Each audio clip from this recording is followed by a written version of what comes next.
Je reprends ces images générées par intelligence artificielle, créées par le monde agricole, vues d'Auvergne à l'Ariège en passant par toutes les exploitations paysannes. Le message se doit d'être multiplié à outrance avant la disparition à grande échelle que l'Europe impose au nom d'une certaine santé morale, mais plutôt financière, qui tue des générations familiales d'hommes et animaux.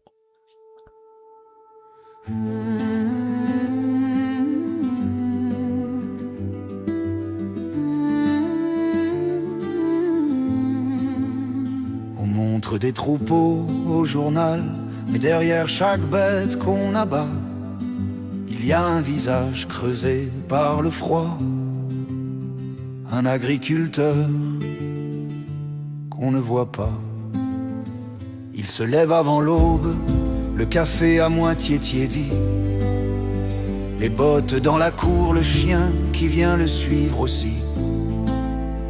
Il connaît chaque tâche sur le front de ses bêtes, les veaux-nés dans la nuit, les hivers, les tempêtes. Mais ce matin, dans la boîte aux lettres du portail, un papier venu d'en haut tombe comme un coup de métal. Suspicion de maladie, protocole obligatoire. Votre troupeau doit partir, c'est écrit dans le rapport. On ne tue pas que les vaches quand on signe ces papiers. On achève des familles, des histoires, des métiers. Une maladie qui ne tue même pas l'homme. Et c'est tout un monde à genoux, seul au bout du chemin. On ne tue pas que des bêtes quand on coche ces cases. On coupe le fil fragile qui relie la terre à nos assiettes.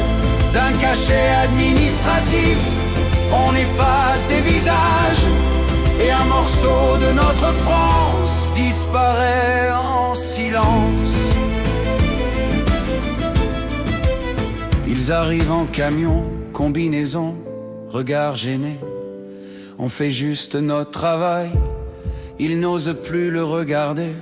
Lui, il caresse le cou de sa plus vieille génisse, comme on dit adieu à un ami qu'on n'a jamais trahi.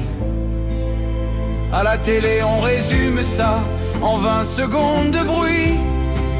Personne ne filme l'homme qui rentre seul dans la nuit. Une ferme qui se vide, ça ne fait pas les gros titres, mais c'est la campagne qui s'éteint lentement, sans écrite. On dit c'est pour le bien commun, mais qui écoute vraiment ceux qui nourrissent ce pays en serrant les dents? Un pays sans paysans, ce n'est pas un progrès. C'est une table bien dressée, sans rien à y poser. On ne tue pas que les vaches quand on signe ces papiers. On saigne le courage de ceux qu'on prétend protéger, sous prétexte de gérer un risque sur un écran. On laisse tomber ceux qui nous nourrissent depuis tant de temps. Alors cette chanson est pour vous, au bout des routes de terre, pour vos mains abîmées, vos silences, vos colères. On ne lâche pas vos visages au milieu des orages. On ne tue pas que les vaches, on défend aussi vos villages.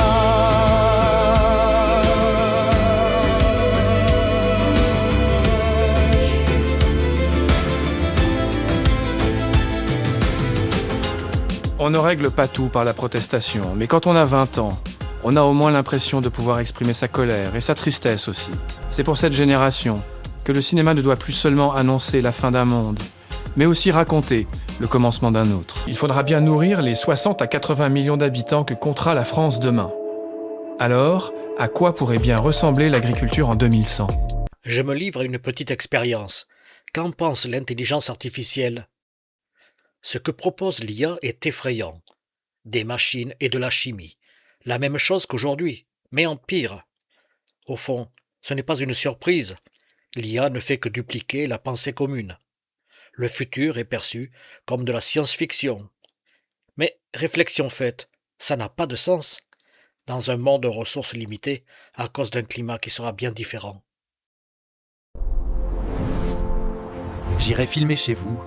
CGR Reportage.